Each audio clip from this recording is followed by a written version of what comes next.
Hello guys and welcome back again to a brand new video.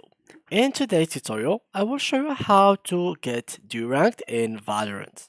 So for example, you are like gold 2 player or silver player and you really want to play with your friend and you don't really know how to D-rank in Valorant. Well, there is multiple ways in order to D-rank in Valorant really quick and really fast.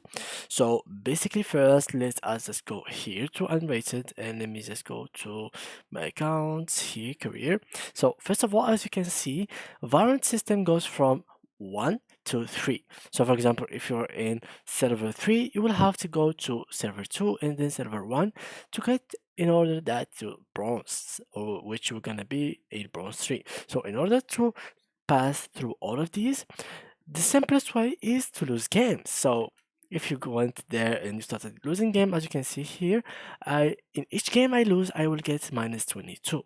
So as you can see here as well, I don't really have a loss. So let me just make this competitive.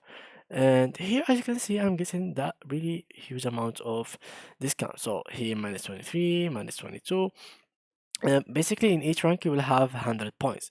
So, in order to like de-rank real quick from a rank to another, you will have to lose about like 5 games in each rank. So, for example, Bronze 2, I'll have to lose 5 games in case I wanted to go to Bronze 1.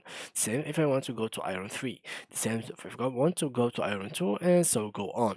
So, now let's talk about how we can get de-ranked very fast. First of all, you need to have like a terrible KDA and you need to like to get a defeat that is really bad. For example, from here I got like a decent KDA which is but I got minus 22. But here I got like a terrible KDA and we lost without even winning the round, and I got minus 23.